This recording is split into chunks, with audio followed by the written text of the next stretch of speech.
The tide had brought many things to his shore over the centuries: driftwood, lost ships, the occasional drowned sailor, but never a dying mermaid whispering prophecies with her last breath. Alpha King Thorian Stormfang didn't believe in destiny, but when her ocean-dark eyes met his and the mate bond snapped into place like lightning striking water, belief became irrelevant. Welcome back to my channel, my beautiful family and friends. If you're hooked in and you're ready to enjoy the story, click subscribe and let me know in the comments where you're watching from, because tomorrow I will be giving you another story just as interesting as this one. And you don't want to miss it. Now let us begin. The tide had always been a companion to Alpha King Thorian of the Stormfang pack, steady, predictable, loyal in its rhythm. Unlike people. Unlike fate. Unlike the moon goddess who had the audacity to give him a mate mark that had remained dormant for over 2 centuries. He liked certainty. And the ocean was good at providing none of it. Which was why, on the night the waves turned silver under the gaze of a swollen moon, Thorian felt the world tilt beneath him. He'd come to the shoreline alone, as he often did when the weight of rulership coiled too tightly around his ribs. The sea breeze tugged at his long dark hair while his golden wolf eyes scanned the horizon, searching for answers he knew he'd never find. His pack whispered about him sometimes, the immortal king who had no queen, the warrior who won every battle except the one against loneliness. Thorian ignored them. He'd learned long ago that some fights weren't meant to be won, only endured. Until something glimmered in the surf. At first, he assumed it was drift metal, rare sea treasure lucky fishermen sometimes found washed up after storms. But then the shape moved. Weakly. Desperately. Thorian froze. A woman? No, not a woman. Something more. Her skin shimmered like moonlit pearls, her hair fanned around her in the surf like strands of liquid starlight, and where legs should have been was a tail. An actual, impossible, legendary tail covered in iridescent scales that shifted colors like disturbed water, turquoise to sapphire to deep violet. The tail was long and graceful, ending in delicate fins that looked far too fragile for the violence of the sea. But the colors were fading, dimming like a dying lantern. A mermaid, Thorian whispered, the word feeling strange on his tongue. A myth. A story mothers used to lull pups to sleep. A legend sailors claimed to see when they'd had too much ale. Not real. Never real. Except she was bleeding all over his beach. He stepped closer, boots splashing through the surf, and the beauty of her nearly stole the breath from his lungs. Even half dead and covered in blood, she was the most exquisite creature he'd ever seen, ethereal in a way that made his chest ache with something he couldn't name. But the gash near her hip, deep and oozing crimson that looked wrong against the pearl shimmer of her skin, snapped him back into focus. She was dying. And strangely, impossibly, his wolf surged forward with a snarl that wasn't rage, but panic. Mine. Save her. Now. Thorian's heart slammed against his ribs. That wasn't possible. His wolf had been silent about mates for 200 years. Why would it suddenly? The mermaid's lashes fluttered, revealing eyes the color of deep ocean trenches, ancient, knowing, terrified. They locked onto his face with an intensity that made his breath catch. Stay awake, he commanded, dropping to one knee as a wave swept over her fragile form. His voice came out steadier than he felt. Tell me who hurt you. She blinked sluggishly, her lips parting. Water trickled from the corner of her mouth. Alpha Wolf. Her breath came out as a trembling gasp. You were foretold. The one destined to save my kingdom. Thorian stared at her. I think your head hit a rock. A faint smile curved her lips, wry, exhausted, impossibly sarcastic for someone bleeding out in the surf. Spirits help me. You're exactly as stubborn as the prophecy warned. Despite everything, a startled laugh escaped him. Stubborn? You're dying and you're insulting me. Apparently, it's tradition, she whispered. Then her eyes fluttered closed. Panic knifed through him, sharp and immediate. No, stay with me. Don't you dare. He gathered her gently into his arms, shocked at how cold she felt. Her skin was like touching winter itself. Scales that should have shimmered with life were dull and cracked in places, blood seeping through where they'd been torn away. The wound at her hip was worse up close, deep, ragged, like something with claws had tried to rip her apart. "Don't die," he muttered fiercely, standing with her cradled against his chest. She weighed almost nothing, as if she were made of seafoam and moonlight instead of flesh and bone. "I don't even know your name," she exhaled, barely a whisper against his throat. "Nerissa." Then her body went limp. A surge of terror roared inside him, but so did something else, something older, deeper, frighteningly absolute.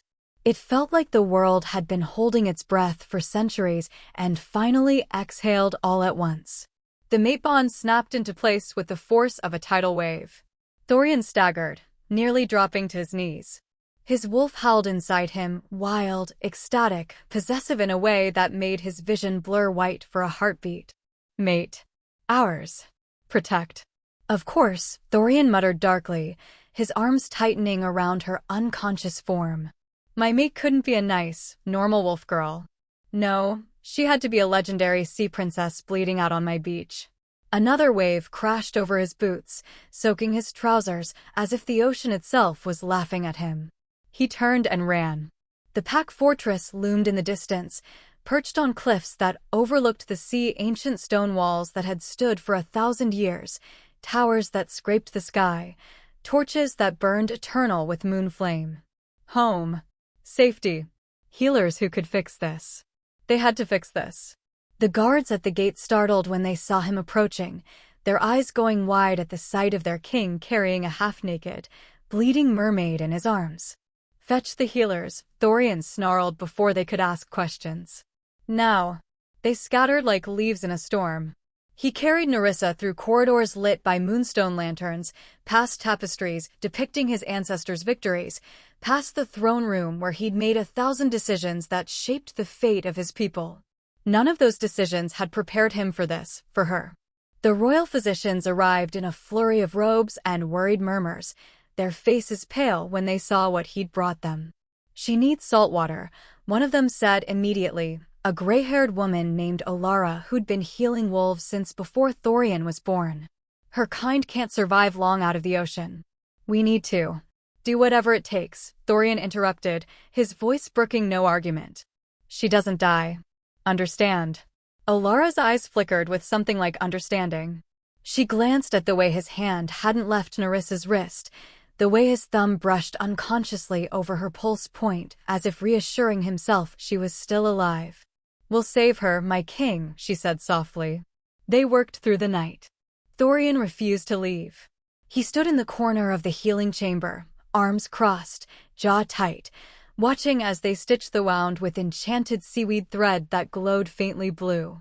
They filled a copper tub with seawater and lunar stones to keep her body temperature stable, submerging her tail while keeping her upper body elevated.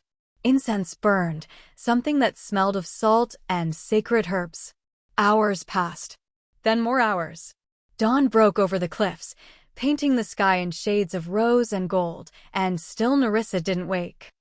Thorian finally sank into the chair beside the tub, exhaustion catching up to him all at once. His wolf paced restlessly inside him, whining, desperate to know their mate was safe. "She'll wake up," he told it firmly. "She has to." He let his head fall forward, hair curtaining his face, and closed his eyes for just a moment. Just a moment. When he opened them again, the sun had climbed higher in the sky and something had changed. The scent of sea salt and something sweeter, like night-blooming jasmine, filled the air. And a soft, wondering voice said, "Are you watching over me?" Thorian's head snapped up. Nerissa was awake. Her ocean-dark eyes were open, clear and luminous in the morning light. Her color had returned, skin glowing with that pearl shimmer, hair no longer matted with blood, but flowing like silk over the edge of the tub. Even her tail had regained its iridescence, scales shifting through shades of turquoise and violet as she moved. She was staring at him with an expression he couldn't quite read, surprise, curiosity, something that might have been warmth. Thorian straightened instantly, attempting dignity and failing miserably. His hair was a disaster, his clothes still damp and salt-stained, and he was fairly certain he looked like he'd been dragged backward through a shipwreck. "I'm supervising your breathing," he said, the words coming out more defensive than intended. Making sure it doesn't stop. A smile ghosted across her lips. That is a strange habit for a king. And nearly dying on my beach is a strange habit for a mermaid, he shot back. Her laugh was quiet but warm, like waves lapping against shore stones. I didn't choose it. The sound did something strange to his chest, made it feel lighter and tighter all at once. He swallowed hard, unable to look away from her face. She was even more beautiful now that she wasn't bleeding out, the kind of beauty that belonged in legends, not sitting in a copper tub in his healing chambers looking at him like he was something more than just a wolf who'd happened to find her. Tell me why you're here, he said, his voice coming out rougher than intended. Why your tail was dimming. He leaned forward, elbows on his knees, close enough to catch the scent of her salt and jasmine and something uniquely her. Why the bond chose me. Her expression sobered, shadows darkening the ocean in her gaze. She looked down at her hands, webbed fingers trailing through the water. The abyssal rot has awakened, she murmured, and even those words seemed to make the temperature in the room drop. A curse that sleeps on the sea floor, one that devours kingdoms from the inside out. My people are dying. The waters run black. Coral turns to ash. Fish flee or perish. She looked up at him, and the grief in her eyes made his wolf whine. I fled to seek the one foretold by the Seastone oracles, the alpha with the storm in his blood, the wolf king who was destined to turn the tide. Her voice dropped to barely a whisper. You, Thorian Stormfang. You were named in prophecy 300 years ago. Thorian stared at her. Nerissa, I lead a pack. I defend forests, mountains, borders, not oceans. I've never even been swimming in water deeper than a river. You defend life, she corrected softly, and something in the way she said it, with such absolute certainty, made his breath catch. And the ocean is life. My kingdom needs a warrior stronger than any tide. A king who understands sacrifice. She reached out then, her hand rising from the water, droplets catching the light like diamonds. Her fingers were cool and wet when they touched his wrist, right over his pulse point. The contact sent electricity racing up his arm. The prophecy says only a wolf born under 2 moons can break the rot's curse, she continued, her thumb brushing against his skin in a way that felt far too intimate for a first conversation. Only a heart not of the sea can save the sea. Thorian's wolf was practically purring at her touch, the traitorous beast. He exhaled slowly, torn between disbelief and the fierce instinct rising in him, the need to protect her, to fix this, to be worthy of whatever fate had thrown at his feet. And this prophecy, he said carefully, watching the way her fingers rested against his skin, says I'm supposed to fix all that? She nodded, her expression painfully earnest. Yes. Thorian rubbed his free hand over his face, careful not to dislodge her touch on his other wrist. Wonderful. The goddess finally sends me a mate after 2 centuries of silence, and she comes with homework. Nerissa's eyes widened. You know? About the bond. Kind of hard to miss when my wolf tried to claw out of my chest the moment I saw you, he said dryly. Her cheeks flushed, actually flushed, a pale pink spreading across those pearl shimmer features. Oh. I thought perhaps I was imagining it. The pull. You felt it too? The moment you touched me, she admitted softly. It was like the ocean recognized the storm. Something warm and possessive unfurled in Thorian's chest. His hand turned under hers, his larger fingers wrapping gently around her wrist, feeling the delicate bones and the flutter of her pulse. Then we'll fix it together, he said, the promise leaving his mouth before he fully thought it through. Your kingdom, the curse, all of it. I don't know how yet, but you'll find a way, Nerissa finished, her smile returning. The prophecy was very clear about that. The Stormwolf knows no defeat. The prophecy clearly hasn't met my beta, Thorian muttered. He beats me at strategy games constantly. She laughed again, brighter this time, genuine, and the sound made something in his chest settle into place. This was his mate. This impossible, beautiful, sarcastic mermaid who'd washed up on his beach with a prophecy and a dying kingdom and eyes that looked at him like he was capable of miracles. He was absolutely doomed. And for the first time in 200 years, he didn't mind at all. The council chamber had seen its share of impossible announcements over the centuries, wars declared, alliances shattered, treaties signed in blood. But Thorian was fairly certain this was the first time he'd ever told his advisors that his fated mate was a mermaid, and they were going to war with an underwater curse. The silence that followed his declaration was deafening. Beta Corvus, a silver-haired wolf with a scar bisecting his left eyebrow, blinked slowly. Once. Twice. Then said with remarkable composure, "A mermaid." "Yes. Your mate." "Yes." "Who washed up on the beach." Technically, she was bleeding out in the surf, but yes.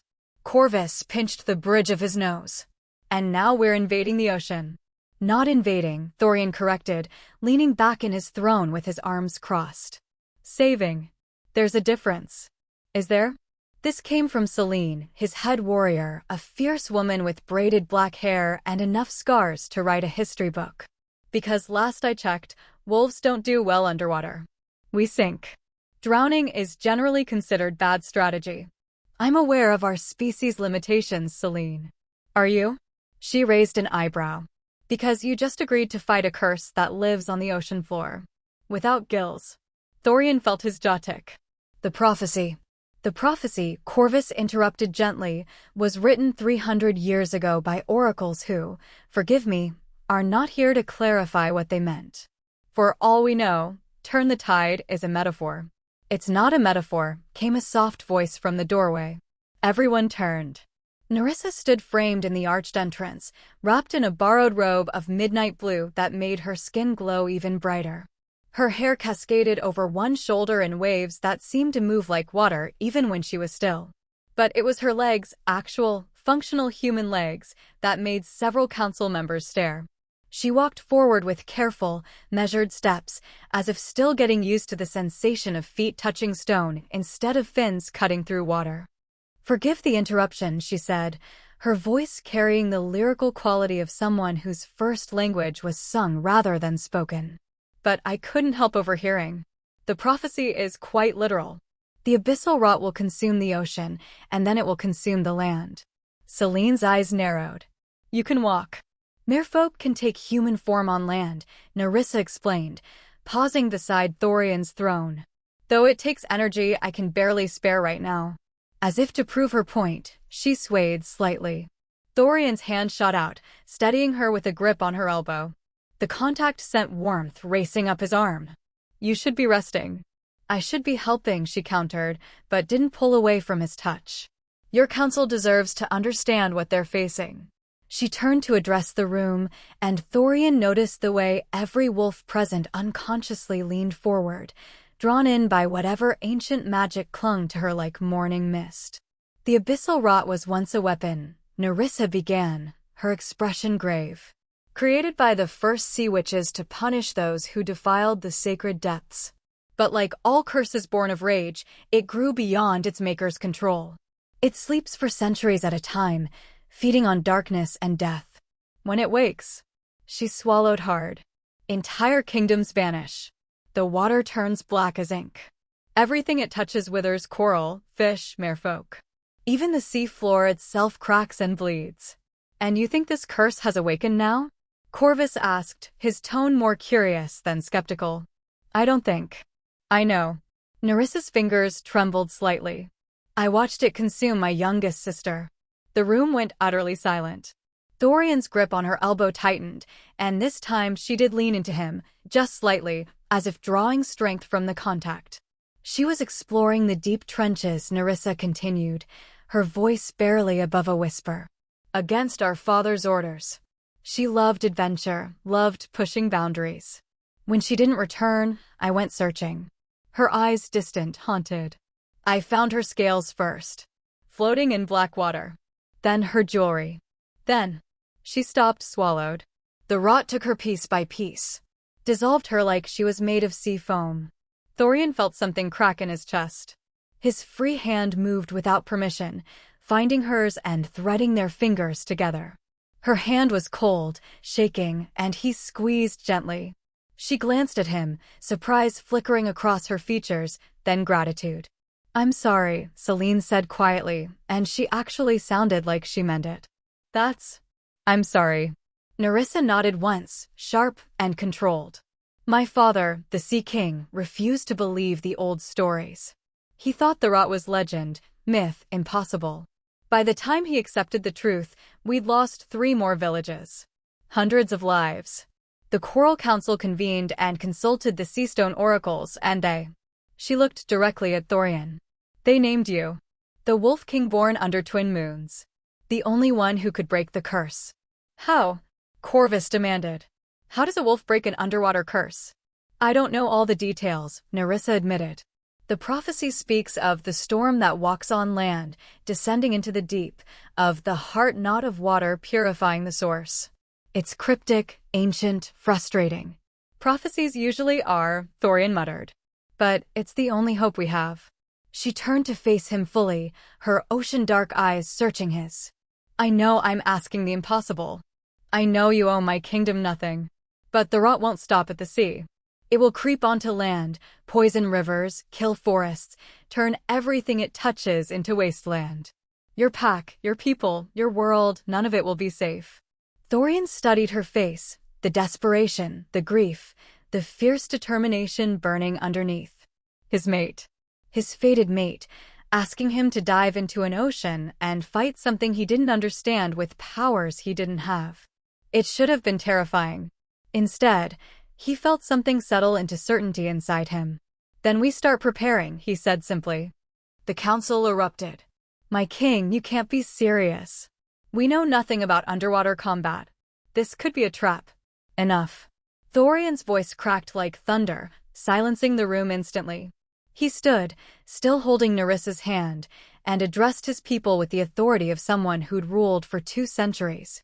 Nerissa is my mate. The moon goddess herself chose her for me, which means her fate is tied to ours. If the ocean dies, the land follows.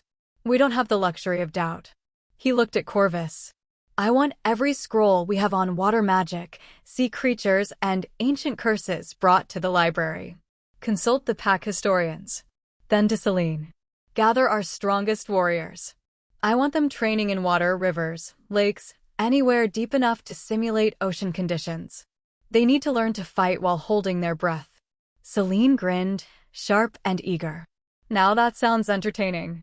And someone, Thorian added, scanning the room, find me a sea witch.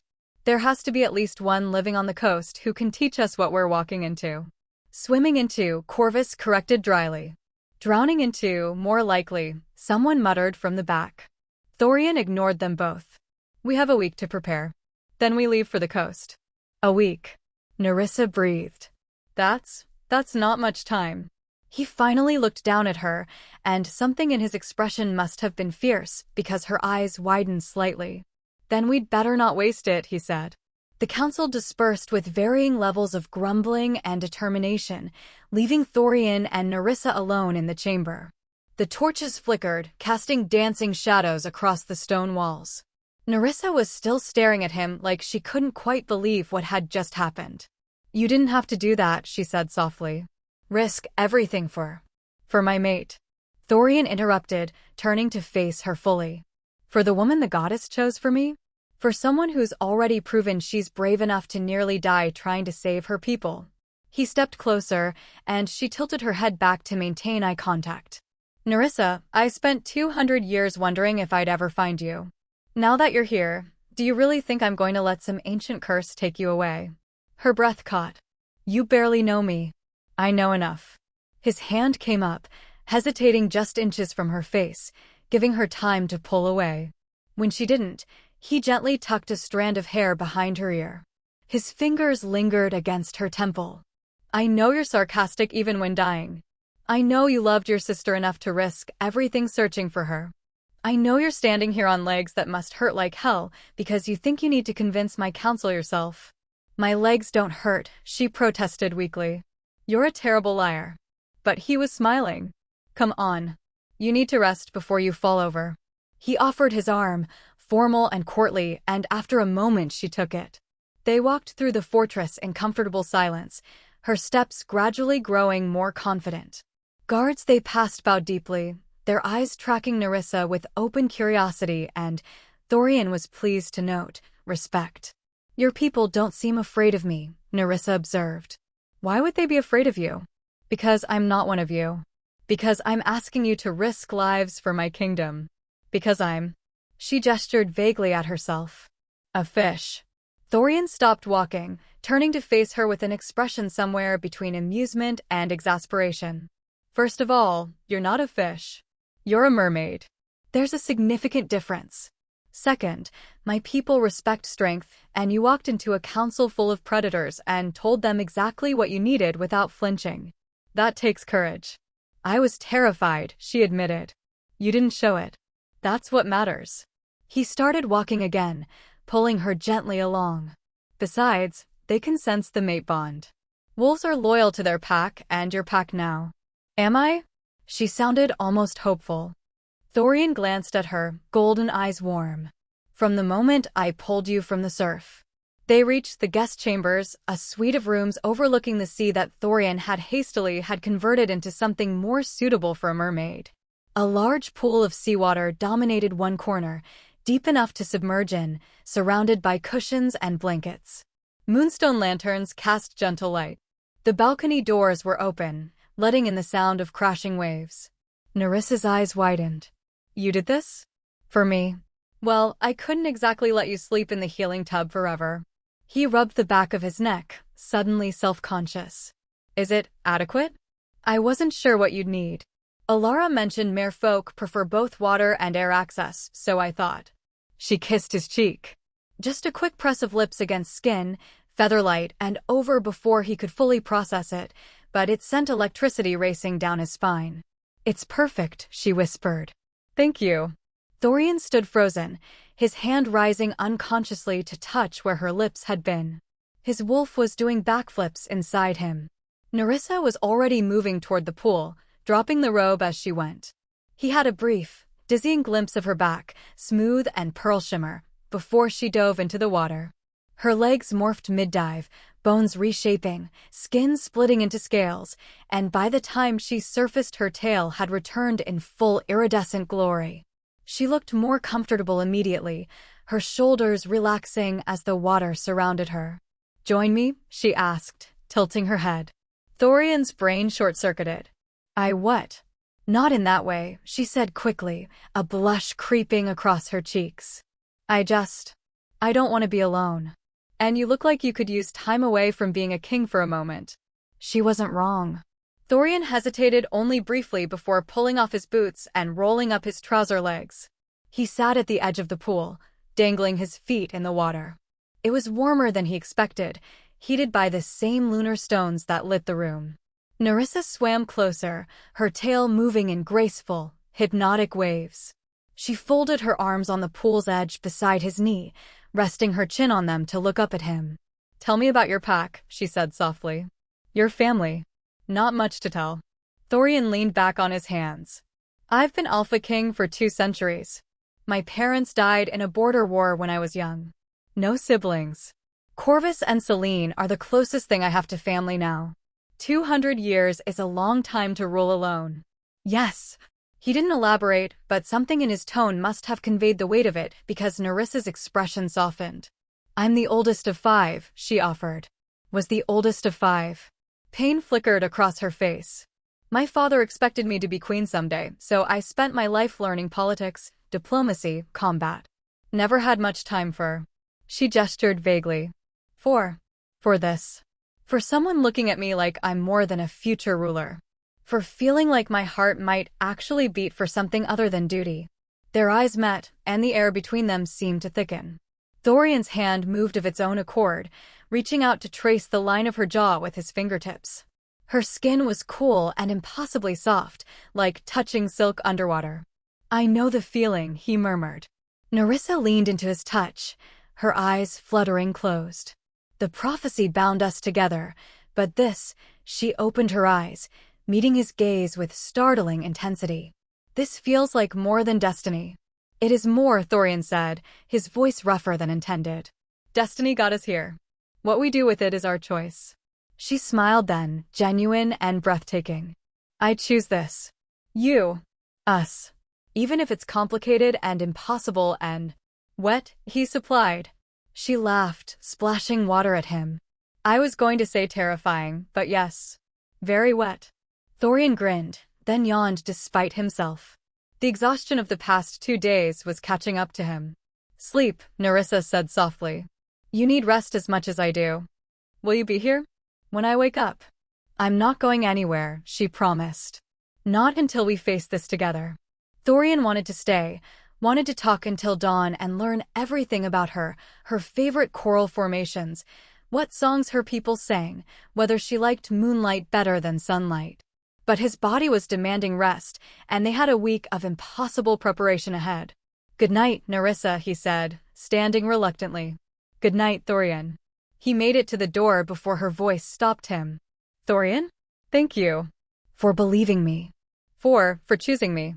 He turned, silhouetted in the doorway, his golden eyes glowing in the dim light. Always, he said simply. Then he left before he could do something foolish like stay. Outside in the hallway, Corvus was waiting with his arms crossed and one eyebrow raised. Don't start, Thorian warned. Wouldn't dream of it, Corvus said mildly. I just wanted to inform you that the pack is already gossiping about the sea princess and how the goddess finally gave you a mate who can outstubborn you. Fantastic. Also, Celine wants to know if mermaids can teach us to breathe underwater. Tell Celine to stop being ridiculous. I tried. She bit me. Despite everything, Thorian laughed. We're going to die, aren't we? Probably, Corvus agreed cheerfully. But at least it'll be interesting. They walked down the corridor together, and Thorian tried not to think about how in 1 week he'd be diving into an ocean he didn't understand, fighting a curse he couldn't see, all to save a kingdom that wasn't his. For a woman who'd already claimed his heart in less than 2 days. His wolf purred contentedly. Worth it, it seemed to say. And for once, Thorian had to agree. Training wolves to fight underwater turned out to be exactly as disastrous as everyone expected. Thorian stood on the bank of the largest lake in pack territory, arms crossed, watching his elite warriors flail around like oversized puppies who'd forgotten how legs worked. This is pathetic, Celine sputtered, surfacing with her braid plastered to her face. I just got kicked by Gregor because he panicked. You swam into my blind spot. Gregor protested, emerging nearby with water streaming from his beard. Everything's a blind spot underwater. Because you keep closing your eyes. Because it stings. Thorian pinched the bridge of his nose. They'd been at this for 3 days, and his warriors, feared across 5 territories for their ruthless efficiency, were currently losing a battle against basic buoyancy. Again, he called out. And this time, try actually opening your eyes. A collective groan rose from the lake. You know, Corvus said from beside him, dry and comfortable on shore, we could just ask Nerissa for help. She's recovering. She's bored out of her mind and keeps asking when she can contribute. I've caught her watching from her balcony. Thorian's gaze snapped to the fortress in the distance. Sure enough, a small figure stood on one of the high balconies, blonde hair unmistakable even from this distance. Something warm settled in his chest. Fine, he muttered. But if she overexerts herself. You'll brood magnificently, yes, I know. Corvus grinned. I'll send for her. 20 minutes later, Nerissa arrived wearing a simple tunic and leggings that Celine had loaned her, her hair braided back in a coronet that somehow made her look more regal than any crown could. She moved with increasing confidence on her legs now, though Thorian still tracked every step, ready to catch her if she stumbled. She didn't. I hear you're drowning, she said cheerfully to the assembled warriors. Several of them had the grace to look embarrassed. We're training, Gregor corrected with wounded dignity. Water dripped from his nose. Nerissa's lips twitched. Of course. And how is that going? Terribly, Celine said bluntly, hauling herself onto shore. We can't see, can't breathe, can't coordinate. Fighting underwater is nothing like fighting on land. No, Nerissa agreed, moving to the water's edge. It's not. In the sea, you don't fight against water, you fight with it. You let it carry you, shape you, become extension of your movement rather than obstacle. She glanced at Thorian. May I? He nodded, and she shed the borrowed clothes without hesitation, revealing the pearl shimmer skin beneath. Several wolves quickly averted their eyes except Thorian, whose gaze tracked every movement with an intensity that made his wolf rumble possessively. Nerissa dove into the lake with barely a splash. The transformation was instant and mesmerizing. Her legs melded together, skin rippling and reforming into that magnificent tail of turquoise and violet scales. She surfaced with water streaming from her hair, looking more alive than Thorian had seen her since she'd washed ashore. "Watch," she called out, and then she moved. It was like watching liquid moonlight dance. She twisted through the water with impossible grace, her tail propelling her in spirals and loops that seemed to defy physics. She dove deep, then shot upward, breaching the surface in an arc before sliding back under without a sound. Every warrior stood transfixed. "Your people move like that?" Gregor breathed. "In combat. We're born in water," Nerissa said, floating on her back now with her tail fanning gentle ripples. "It's as natural to us as running is to you. But you can learn. You're predators, you understand flow and timing. You just need to think differently." She dove again, and when she surfaced, her expression had shifted to something more instructional. "Gregor, get in," she commanded with surprising authority. The massive warrior obeyed without question, wading in until the water reached his chest. "Now, you're fighting me," Nerissa said. "Try to catch me." Gregor lunged. Nerissa wasn't there. She'd slipped sideways with barely a ripple, her tail propelling her around him in a smooth circle. When he spun to follow, she'd already darted behind him. His hands grabbed nothing but water. "See," she called to the others watching. "He's fighting the water. Pushing against it, forcing movement. That makes him slow, predictable." She circled Gregor again, staying just out of reach. In water, aggression without fluidity is useless. "Then how do we fight?" Celine demanded, sliding back into the lake. Nerissa grinned, sharp and eager in a way that reminded Thorian she was warrior royalty, not just a princess. "You stop thinking like wolves on land. Become wolves of the current." What followed was the strangest training session Thorian had ever witnessed. Nerissa worked with each warrior individually, teaching them to move with the water instead of against it. She showed them how to use currents to their advantage, how to strike from below where opponents least expected, how to open their eyes without panic by gradually adjusting to the sting. "Your wolf gives you advantage," she explained to Celine, who was finally managing to stay underwater for more than 30 seconds. "Your instincts are already predatory. You just need to trust them in new environment." "Easy for you to say," Celine gasped, surfacing. "You have gills." "Actually, we don't. We breathe differently, but we still need air eventually." Nerissa demonstrated by staying under for an impressive amount of time before surfacing smoothly. "It's about efficiency. Slow your heartbeat. Stay calm. Panic is your enemy." Thorian found himself drawn to the water's edge, watching the way she moved between his warriors, patient but firm, encouraging but demanding. She was a natural teacher, and more importantly, his wolves respected her. "You're staring," Corvus murmured beside him. "I'm supervising." "You're staring like a lovesick pup." Thorian didn't dignify that with a response, mostly because it was accurate. "Join us," Nerissa called suddenly, her eyes finding his across the water. "Or are you too kingly to get wet?" Several warriors made interested noises at the challenge. Thorian raised an eyebrow. "Is that a dare, princess? Is that fear I hear, Wolf King?" Oh, she was going to be trouble. He stripped off his shirt, ignoring the way Nerissa's eyes widened slightly and her tail did an interesting little flutter, and dove in. The cold shocked his system for a moment before his wolf's warmth compensated. He surfaced and found Nerissa floating a few feet away, watching him with an expression that was part amusement, part appreciation.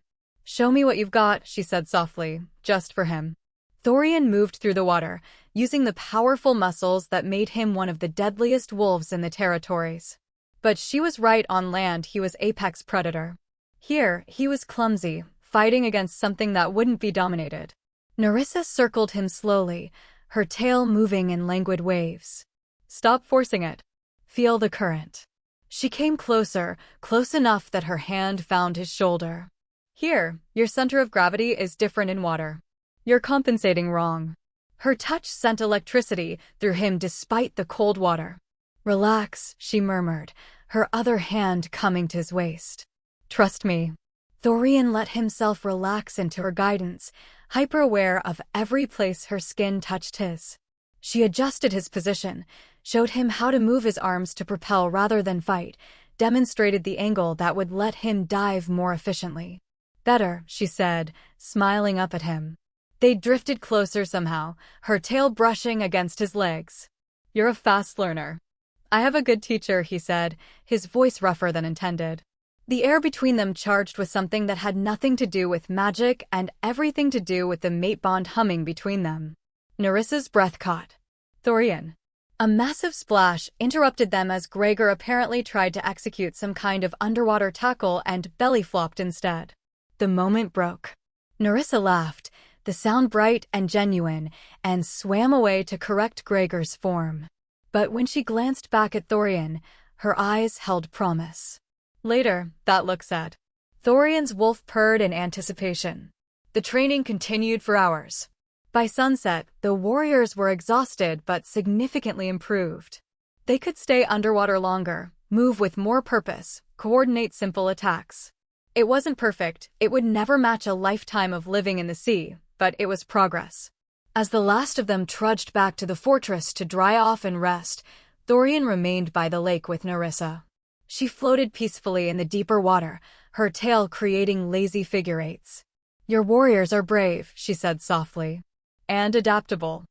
I think we actually have a chance." "You doubted?" She hesitated. "I was terrified that I'd led you into something impossible." "That prophecy or not, this was suicide I was asking of you." Thorian waited until the water reached his chest, then dove under, swimming to where she floated. When he surfaced beside her, close enough to feel the coolness radiating from her skin, he said, "It probably is suicide. But I've lived 200 years, Nerissa. I've fought wars, buried friends, made decisions that cost lives. And in all that time, I've never felt as alive as I do when I'm near you." Her eyes widened, luminous in the fading light. "That's the mate bond talking." "Is it?" He reached out, tucking a wet strand of hair behind her ear, his fingers lingering against her temple. "Because it feels like more than magic. It feels like finding the part of myself I didn't know was missing." "Thorian." His name was barely a whisper on her lips. "I know it's fast," he continued, his hand sliding down to cup her cheek. "I know we've barely had time to learn each other. But when I pulled you from that surf and felt the bond snap into place, it wasn't just my wolf recognizing its mate. It was me recognizing you. The courage, the humor, the fire." She kissed him, rose up in the water with her tail propelling her, and pressed her lips to his, swallowing whatever else he was going to say. Thorian froze for half a heartbeat, then wrapped his arms around her waist and kissed her back with 2 centuries of loneliness and longing pouring into the contact.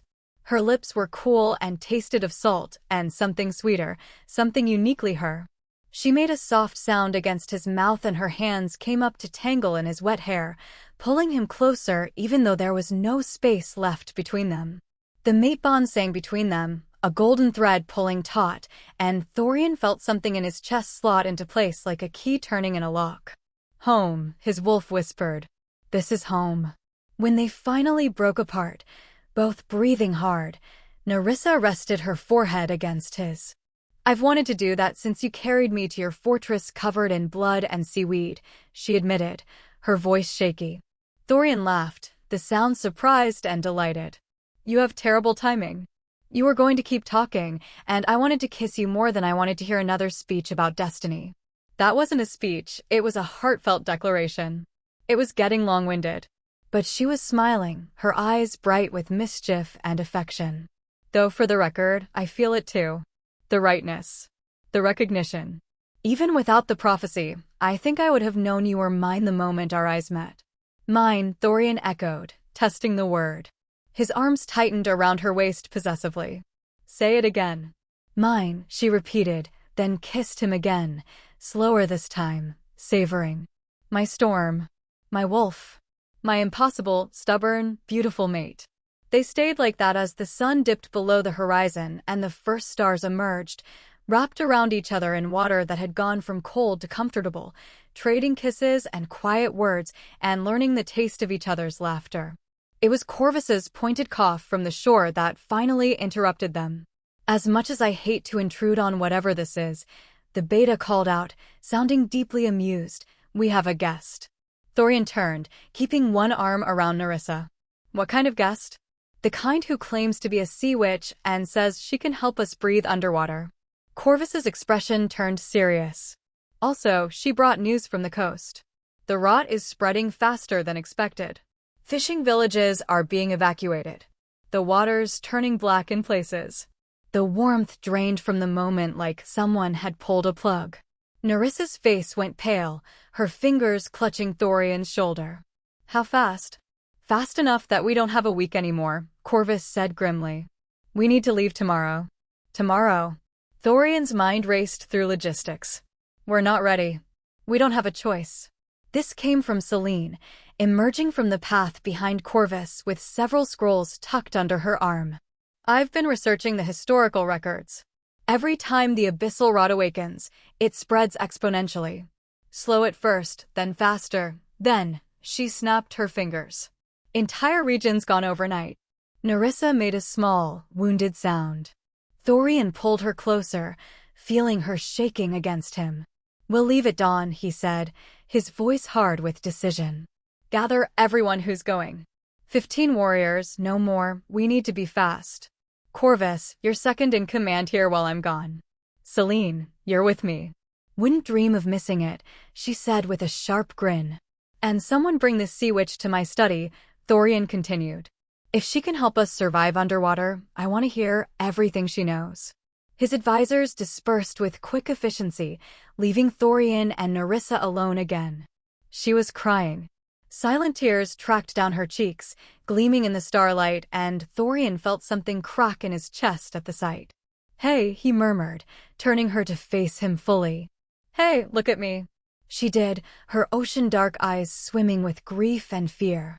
"My people are dying while I'm here kissing you and playing in lakes. I should be there, I should be." "You're healing," Thorian interrupted firmly, wiping her tears away with his thumbs. "You nearly died getting here. If you'd tried to fight the rot in your condition, you'd be dead. Is that what you want? Is that what your kingdom needs?" "No, but..." "No buts." He kissed her forehead, gentle and grounding. "You did the hard thing. You left, you found me, you trusted the prophecy even when it seemed impossible. Now, let me do the hard thing. Let me be your storm." She nodded against his chest, her arms wrapping around him in a desperate embrace. "I'm scared." "Good," he said into her hair. "Fear means you understand the stakes. Fear keeps you sharp." He pulled back enough to meet her eyes. "But don't let it consume you.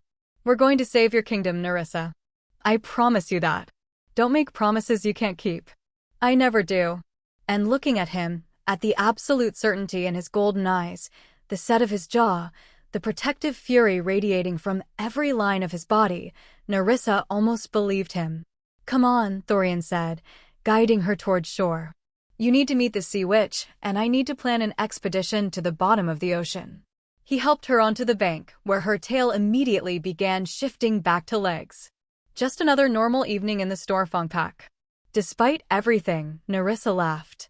"Your life must have been so boring before I showed up."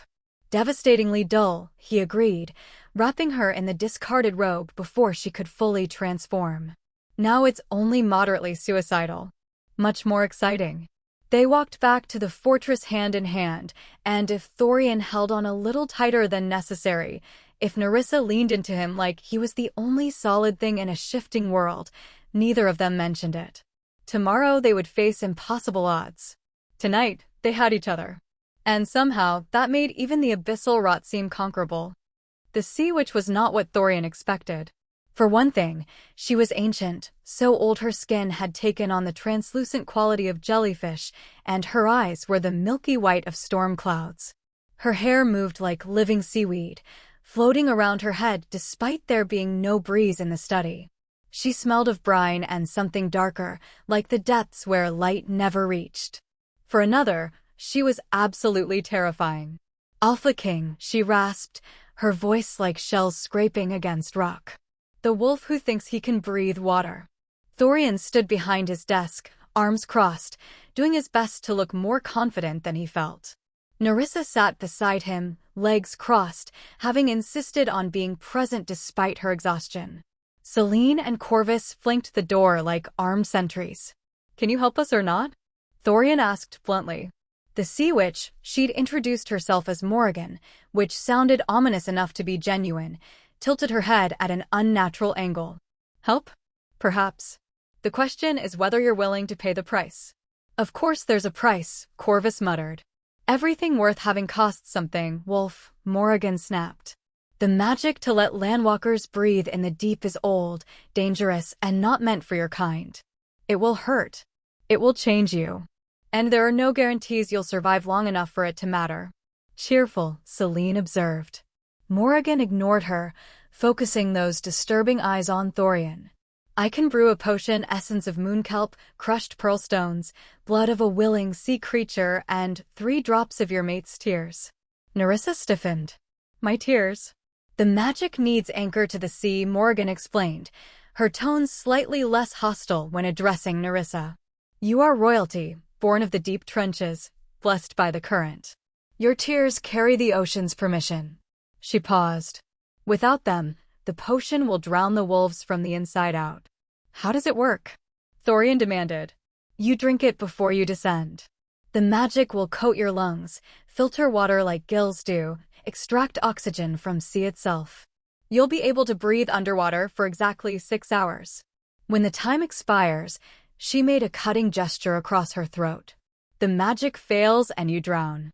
6 hours, Thorian repeated, his mind already calculating. "That's not much time." "That's all I can give without killing you immediately," Morrigan said flatly. "The human form isn't meant to process water that way. 6 hours is pushing the limits of what flesh can endure." Nerissa leaned forward. "What about me? I'm already adapted to water. Could I?" "No." Morrigan's expression softened almost imperceptibly. "Your kind needs no such magic, princess. Though I sense you are not at full strength." "I'm healing." "Not fast enough." The sea witch moved closer, her strange floating walk making no sound on the stone floor. She studied Nerissa with those clouded eyes. "The abyssal rot wounded you, didn't it?" "Not just physically." Nerissa's hand went unconsciously to her side, where the scar from her wound had healed to a thin silver line. "It touched me. When I was fleeing. Just for a moment, but—" "It marked you," Morrigan finished grimly. "Of course it did. That's how it hunts, it tastes its prey, remembers them, pulls them back." She glanced at Thorian. "Your mate is connected to the rot now. It will sense her the moment she enters the water. It will come for her." Thorian's hands slammed on the desk, cracking the wood. "Then she stays here." "No." Nerissa shot to her feet. "I'm not hiding while you risk your life for my kingdom." "You just said the rot will hunt her," Thorian snarled at Morrigan, his wolf rising dangerously close to the surface. "You expect me to take her directly to the thing that wants to kill her?" "I expect you to be smart," Morrigan shot back with surprising steel. "The rot will come for her whether she's with you or not. At least if she's there, she can help you find its source. The marked always know where the darkness sleeps." Silence fell like a hammer. Nerissa's face had gone pale. I can sense it." "You've been sensing it since you woke, haven't you?" Morrigan said, not unkindly. "The pull. The whisper. The cold that settles in your bones when you think of home." Nerissa's hand trembled as it rose to her chest. "I thought that was just fear." "It's both." Morrigan turned back to Thorian. "The princess is your greatest weapon and your greatest liability. The rot wants her, but she can lead you to it. That's the trade the ocean offers." Thorian felt like the ground was tilting beneath him. "There has to be another way." "There isn't." Nerissa's voice was quiet but steady. She moved to stand beside him, her hand finding his. "This is why the prophecy chose us. You're the storm that can fight it. I'm the map that can find it." She squeezed his fingers. "We do this together or not at all." "Nerissa." "Together," she repeated firmly, and the look in her eyes brooked no argument. Thorian wanted to rage, to forbid it, to lock her in the highest tower where the rot could never reach. But he knew that look. It was the same one he saw in the mirror when someone tried to tell him something was impossible. Fine, he growled. But you stay close to me every second. Understood. Understood. Morrigan made a sound that might have been approval. Good. Now, about payment for the potion. Name it, Thorian interrupted. Whatever you want. The sea witch's smile was unsettling. When this is over, if you survive, you will owe me a favor. One favor, no questions asked, to be collected when I choose. Corvus stepped forward. That's dangerously vague. It's also my only offer. Morrigan's milky eyes fixed on Thorian. Accept or drown. Your choice, Wolf King. Thorian didn't hesitate. Done. My king, Corvus started. Done, Thorian repeated. Brew the potion. We leave at first light. Morrigan inclined her head, a gesture that was almost respectful. I'll need the princess's tears before dawn. 3 drops, freely given, into a vessel of pearl. You'll have them, Nerissa said quietly. The sea witch gathered her things, strange vials and pouches that seemed to shift and writhe and swept from the room like a storm cloud dissipating. The moment she was gone, Corvus exploded. You just promised an open-ended favor to a sea witch. Do you have any idea how badly that could? I don't care, Thorian interrupted, exhaustion bleeding into his voice. If it gets us into that water with a chance of surviving, I don't care what it costs me later. It could cost you everything. Then I'll pay it. He looked at his beta, his oldest friend. Corvus, I've lived 2 centuries. I've accumulated wealth, power, territory, all of it meaningless, because I had no one to share it with. Now I have her. He glanced at Nerissa, who was watching him with something luminous in her eyes. If saving her kingdom costs me a favor to a witch, that's the best trade I'll ever make. Corvus stared at him for a long moment, then sighed. You're completely gone on her. Completely, Thorian agreed without shame. Celine, who'd been uncharacteristically quiet, spoke up. What do we do about the 6-hour limit? We move fast, Thorian said, shifting into tactical mode. Nerissa guides us to the source. We destroy it. We get out. And if it takes longer than 6 hours? Then some of us don't come back. He said it matter-of-factly, but the words hung heavy in the air. That's why I'm only taking volunteers. Everyone who goes into that water needs to understand they might not surface again. The warriors know, Celine assured him. They're preparing now. 15 of our best, just like you ordered. Make it 14, Corvus said suddenly. Thorian turned. What? I'm coming with you. No. You're in charge while I'm gone. Sebastian can handle that. Corvus stepped forward, his expression uncharacteristically intense. You're my king and my brother in all but blood. If you're diving into the abyss, I'm diving with you. Don't insult me by arguing. Thorian felt something tight in his chest loosen slightly. He clasped Corvus's shoulder. You're an idiot. Takes one to know one. Corvus grinned. Besides, someone needs to remind you to breathe underwater instead of trying to intimidate it into submission. Despite everything, Thorian laughed. Celine cleared her throat. If we're all done being emotional, I'm going to oversee final preparations. We leave at dawn, which gives us, she checked the position of the moon through the window. Roughly 5 hours to get everything ready. Then go, Thorian said. And Celine? Thank you. She paused at the door, her expression softening for just a moment. Don't thank me yet. Thank me when we're all drinking ale and celebrating after we've killed this thing. Then she was gone, Corvus following after one more meaningful look. Thorian and Nerissa stood alone in the study, the weight of what was coming pressing down on them like deep water. You shouldn't have agreed to the witch's terms, Nerissa said softly. I'd agree to worse for you. That's what scares me. She moved to stand in front of him, placing both hands on his chest. Thorian, you barely know me. You shouldn't be willing to trade your future for mine. You're wrong, he said, covering her hands with his own. I know everything that matters. I know you're brave enough to face death for your people. I know you're stubborn enough to argue with me even when you're terrified. I know you make me feel more alive in 5 days than I felt in 200 years. He brought one of her hands to his lips. And I know that whatever happens in that water, I'm exactly where I'm meant to be. Nerissa's eyes shimmered with unshed tears. What if the prophecy is wrong? What if we fail? Then we fail together. He pulled her into his arms, tucking her head under his chin. But I don't think we will. You know why? Why? Because you found me.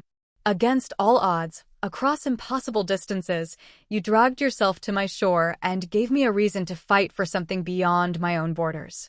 He pressed a kiss to the top of her head. That's not coincidence. That's fate, destiny, the goddess herself pushing us together. And I don't think she'd go to all that trouble just to watch us drown. Nerissa laughed wetly against his chest. That's a lot of faith in divine intervention. I have faith in us. He pulled back enough to look at her. In you. In this. He gestured between them. The mate bond doesn't lie, Nerissa. We're meant to do this together. She reached up, cupping his face in her hands. Promise me something. Anything. If it comes down to a choice, my life or yours, you choose yours. Thorian's jaw tightened. No. Thorian. No, he repeated firmly. Don't ask me to do that. Don't ask me to survive losing you.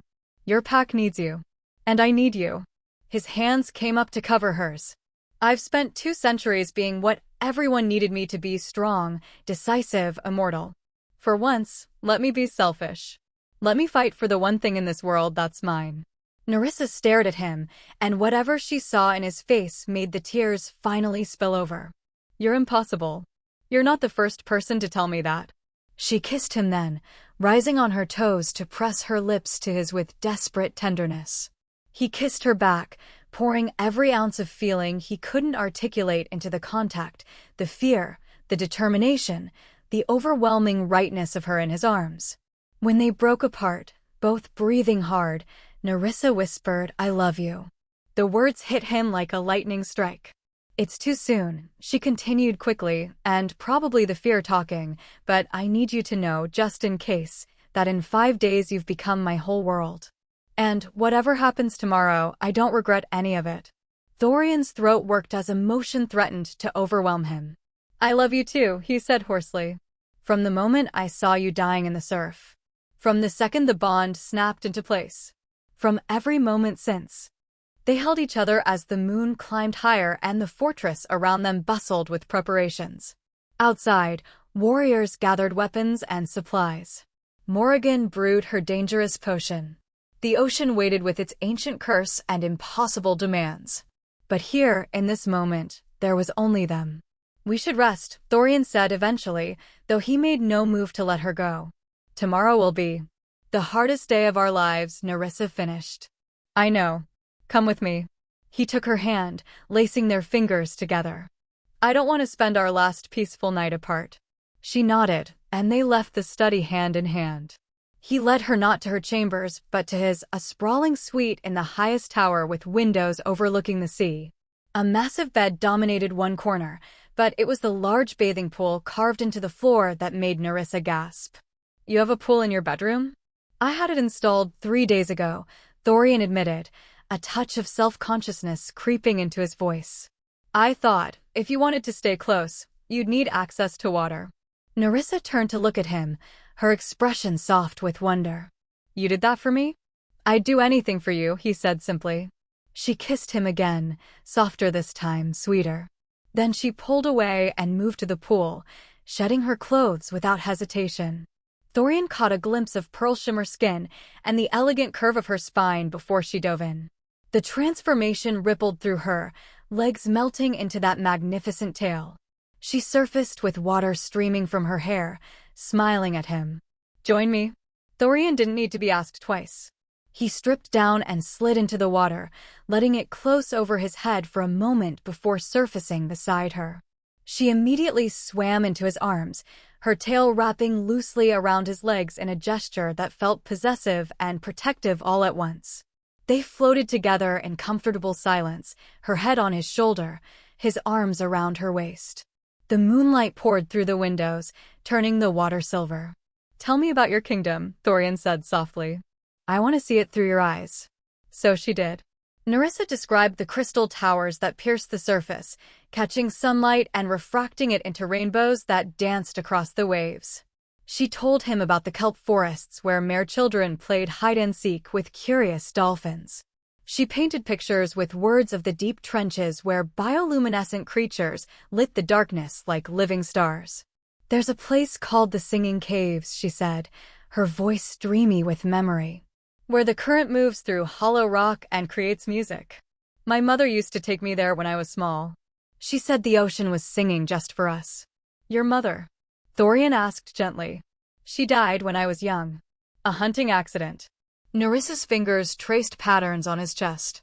My father never remarried. He said the sea only gives you one true love, and he'd had his. He sounds wise. He's stubborn and traditional and terrified of losing another family member. She smiled sadly. When I told him about the prophecy, about leaving to find you, he forbade it. Said I was choosing a wolf over my own people. And yet you came anyway. Because sometimes love means disobeying the people who raised you. Sometimes it means trusting a prophecy over politics. She looked up at him, her eyes luminous in the moonlight. Sometimes it means finding a dying mermaid on your beach and deciding she's worth diving into the abyss for. Thorian kissed her forehead. Every time. They stayed in the water until exhaustion finally claimed them both. Thorian helped Nerissa from the pool, her legs returning as she dried. He wrapped her in soft furs and carried her to his bed, settling her against the pillows before climbing in beside her. She curled into him immediately, her head on his chest, one leg thrown over his. Thorian, she murmured, already half asleep. Thank you for believing in me. In us. Always, he promised, his arms tightening around her. Within minutes, her breathing evened out into sleep. Thorian lay awake longer, staring at the ceiling, his hand stroking through her hair. In a few hours, they'd descend into water that could kill them. They'd face a curse older than kingdoms. They'd bet everything on a prophecy that might be nothing more than wishful thinking.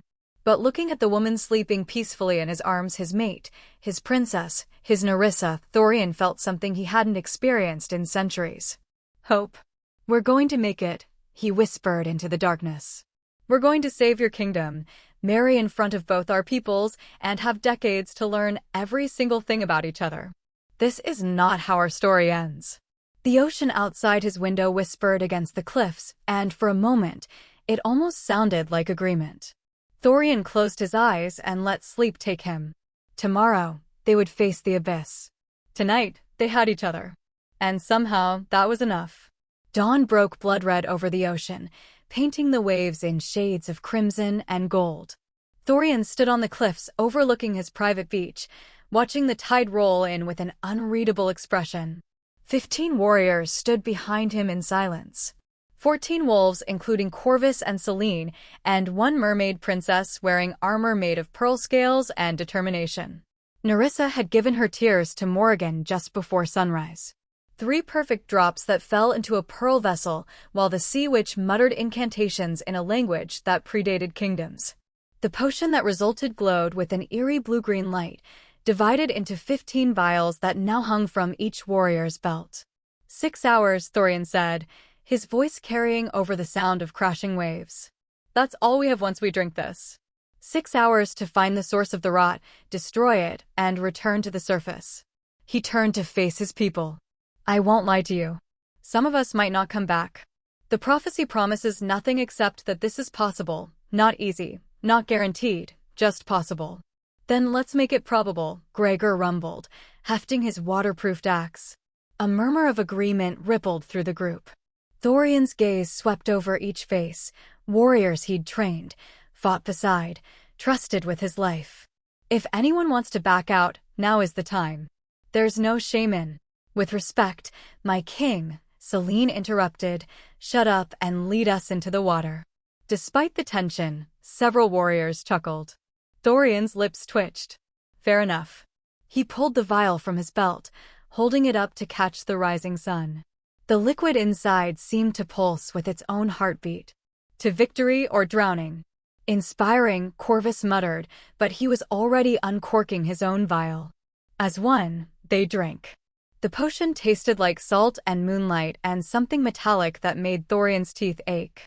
It slid down his throat cold as winter, then burned. He gasped, doubling over as the magic took hold.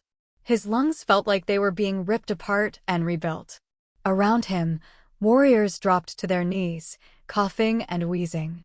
Someone was making a sound between a growl and a scream. Thorian's vision blurred, his wolf snarling inside him as foreign magic invaded his body. Then, suddenly, it was over. He straightened, breathing hard, and realized he could feel something different in his chest.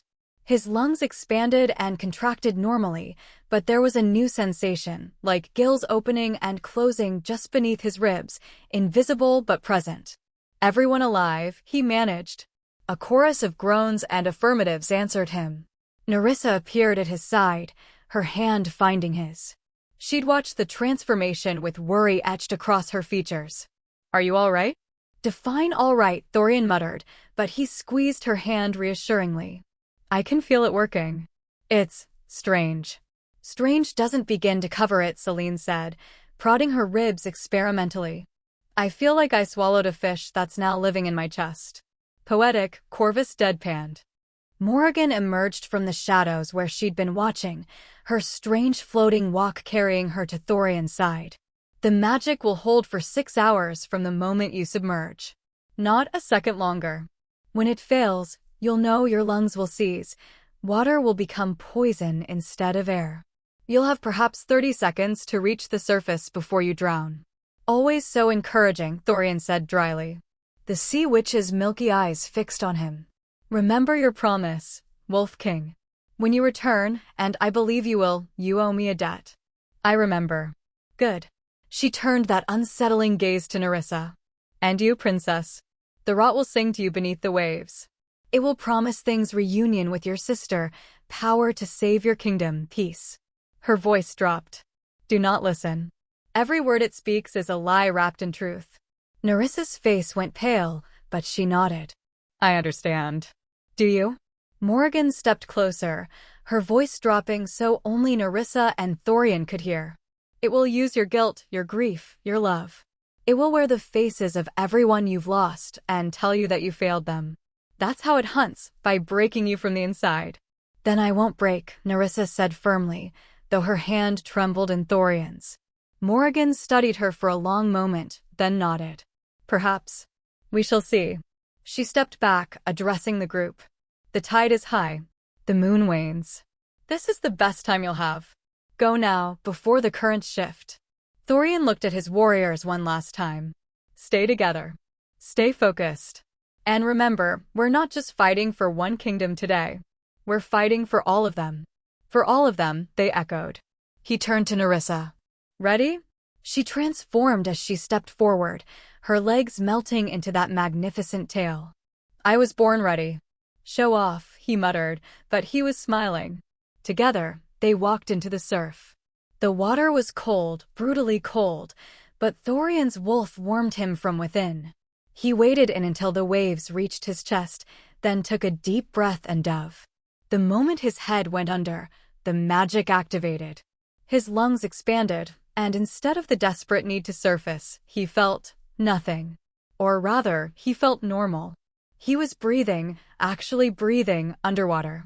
The sensation was indescribable, impossible, and utterly exhilarating. Around him, warriors surfaced and dove again, testing their new abilities with expressions ranging from wonder to outright terror. Nerissa swam circles around them, her tail propelling her with effortless grace.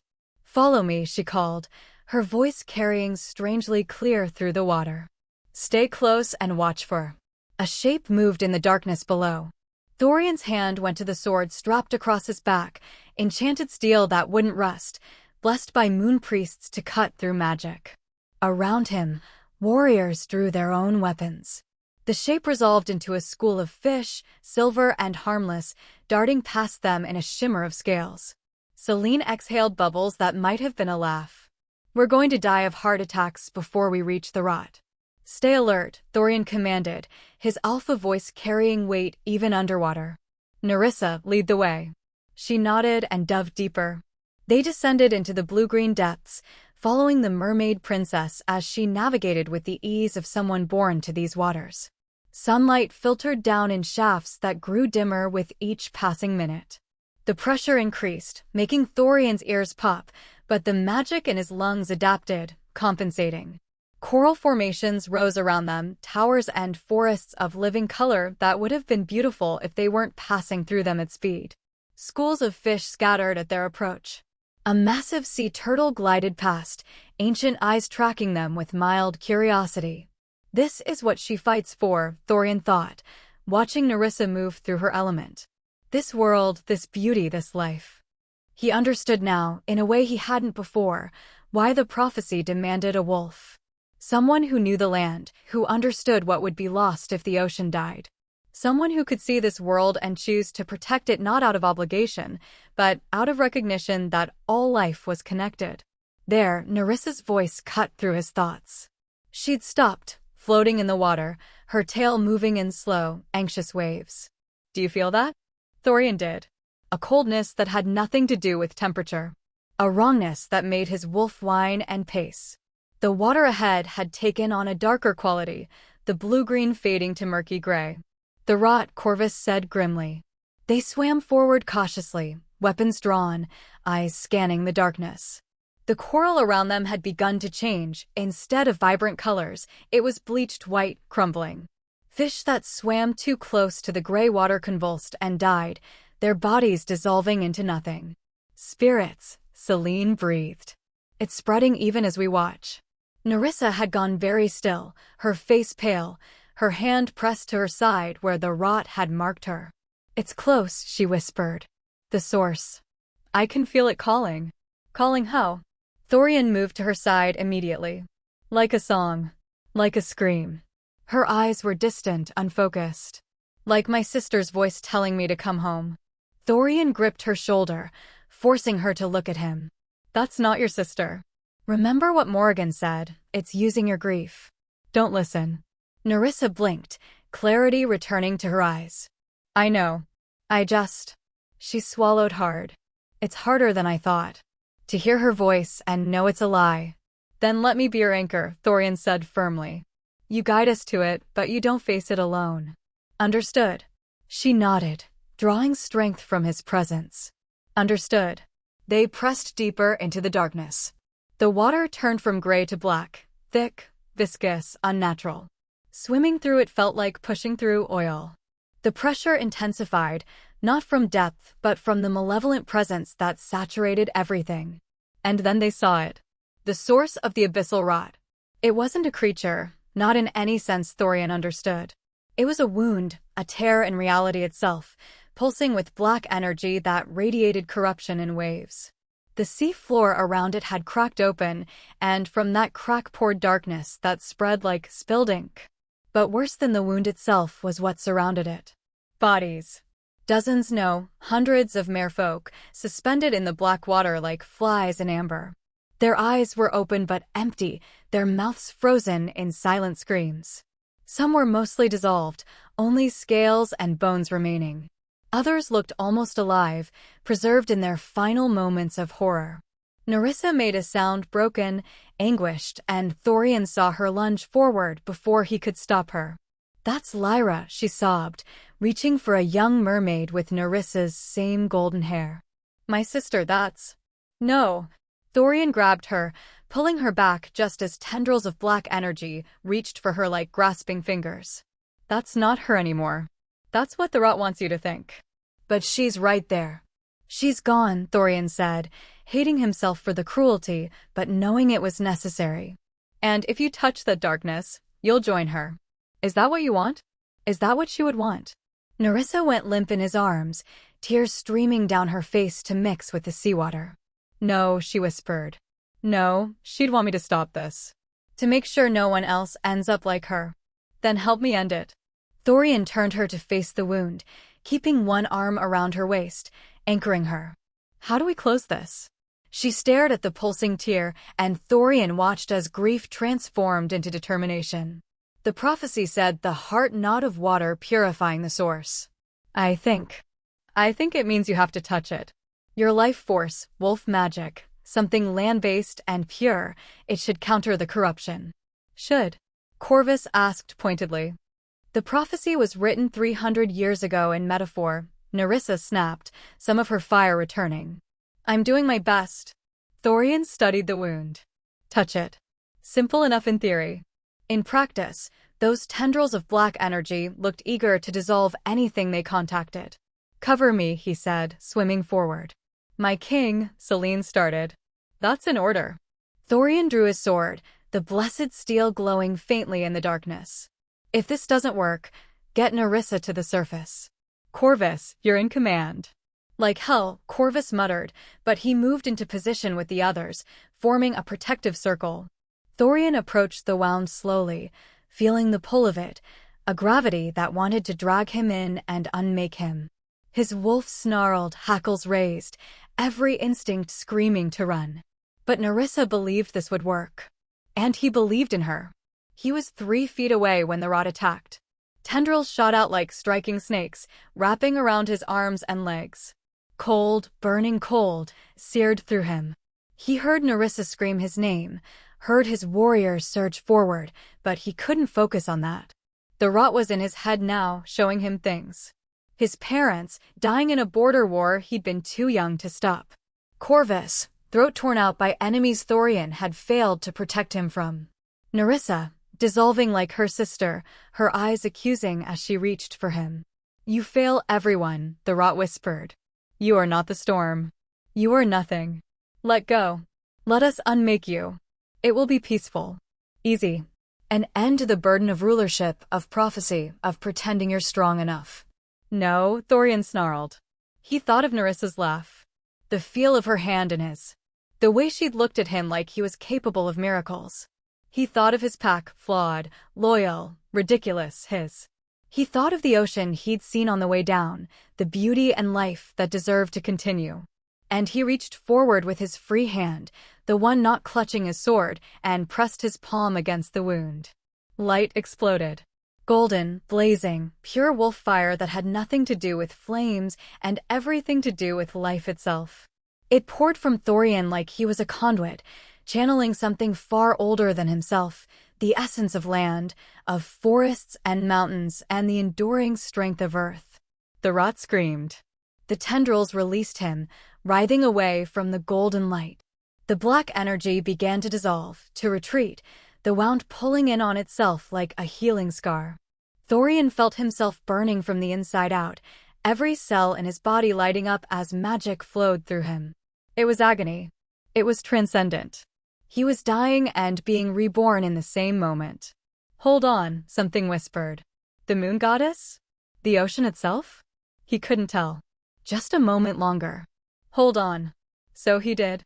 He held on as the rock collapsed in on itself, as the bodies of the preserved merfolk finally dissolved to ash and memory, as the crack in the seafloor sealed with a sound like thunder underwater.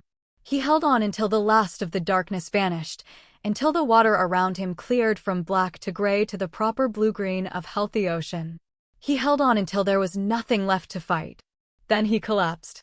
Strong arms caught him, Corvus on one side, Selene on the other. Nerissa appeared in front of him, her hands cupping his face, her eyes wide with terror and relief. "You did it," she was saying over and over. You did it, oh spirits, I thought I lost you." "I'm fine," Thorian managed, though he felt like he'd been struck by lightning. "Is it gone?" "It's gone," Nerissa confirmed, laughing and crying at the same time. "It's actually gone. The water is clearing. I can feel the corruption lifting." A deep rumble cut her off. Everyone froze. The sea floor beneath them was shaking. Cracks appeared, spreading out from where the wound had been. Chunks of rock began to fall away into deeper darkness below. "Cave in," Gregor shouted. "We need to get out of here." "Swim," Thorian roared, his alpha command cutting through the panic. They bolted upward, tails and legs pumping desperately as the ocean floor collapsed beneath them. Rocks the size of houses tumbled past, missing them by feet. The rumbling grew louder, more aggressive, as if the sea itself was reshaping after the rot's death. Thorian swam with everything he had, keeping Nerissa in his sight. Around him, warriors pushed their limits, racing toward the surface that seemed impossibly far away. His lungs began to burn. No, not burn. Seize. The 6 hours, Thorian realized with dawning horror. We're out of time. Faster, he managed, though his chest was tightening, the magic beginning to fail. Around him, other warriors were gasping, their eyes going wide with panic as they felt the same thing. The surface was right there, sunlight filtering down, tantalizingly close. Thorian's lungs convulsed. Water that had been breathable turned to liquid fire in his chest. His vision grayed at the edges. He tried to swim, but his body was shutting down, the magic gone, drowning and inevitability. A hand grabbed his. Nerissa's face appeared in front of his, fierce and determined. She wrapped her arms around him and shot upward, her tail propelling them both with desperate speed. Around them, other merfolk had appeared, members of her kingdom, drawn by the clearing water, racing to help the drowning wolves. They broke the surface in an explosion of spray. Thorian gasped, his lungs seizing on actual air, coughing up seawater as his body remembered how to breathe normally. Beside him, warriors were doing the same, hacking and wheezing but alive. Everyone accounted for? Corvus managed between coughs. All 15, Celine confirmed, dragging herself onto a piece of driftwood that had appeared. We made it. Spirits take me, we actually made it. Thorian felt hands, Nerissa's hands, running over his face, his shoulders, checking for injuries. Are you all right? Thorian, look at me. He caught her hands, squeezing. I'm fine. Better than fine. We did it. You did it, she corrected, her eyes luminous with unshed tears. You touched the rot. You purified it. You saved my kingdom. Our kingdom, he said firmly. Ours. She kissed him then, salt and seawater and relief, and he kissed her back like she was the air his lungs needed more than oxygen. When they broke apart, Thorian realized they weren't alone. Dozens of merfolk had surfaced around them, guards in pearl armor, citizens with curious eyes, and at the center of them all, a massive merman with a crown of coral and Nerissa's same ocean-dark eyes. The Sea King. Nerissa stiffened. Father. The Sea King stared at her, then at Thorian, then at the clear water around them. His expression was unreadable. The rot is gone, he said finally, his voice deep as tide thunder. I felt it die. Felt the corruption lift. Yes, Nerissa said, lifting her chin. The prophecy was true. This is Thorian Stormfang, Alpha King of the Northern Pax. My mate. The one who saved us all. Silence stretched taut as a bowstring. Then the Sea King smiled, tentative but genuine. Then it seems I owe both my daughter and her wolf an apology. He inclined his head to Thorian, a gesture of respect between rulers. You have given my kingdom its future. That is a debt that can never be repaid. I don't want repayment, Thorian said, his arm going around Nerissa's waist. I just want your daughter. And maybe your blessing. The Sea King's smile widened. You have it.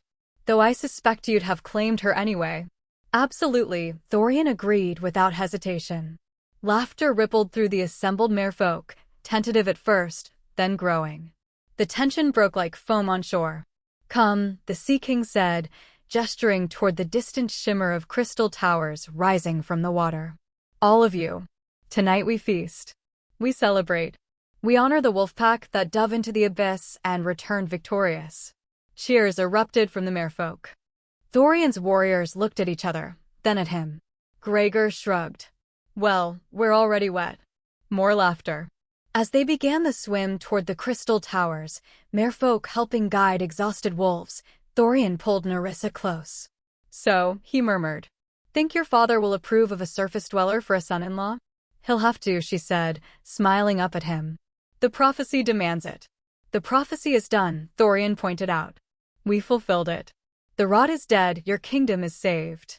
We don't owe fate anything else. No, Nerissa agreed, her hand finding his and lacing their fingers together. But I choose you anyway. Prophecy or not, mate bond or not, I choose you, Thorian Stormfang. And I choose you, he said softly. Every day. Every moment. In every world, land or sea. She kissed him again, and this time the merfolk around them cheered. In the distance, Morrigan watched from the cliffs, her milky eyes tracking the celebration. The Wolf King had survived. The princess had her kingdom. The debt would be collected someday. But not today. Today, the ocean sang with life restored, and two souls found each other against impossible odds. Today, prophecy became love. And that, the sea witch thought with something almost like approval, was a magic older and stronger than any curse. She turned and disappeared into the mist, leaving the wolves and merfolk to their celebration. Behind her, Thorian and Nerissa swam toward their future together, as they were always meant to be. The end. Thank you for watching this story to the end. If you enjoyed the story, you will surely love the next one. It's crazier and more intriguing as you can ever imagine. So do check it out.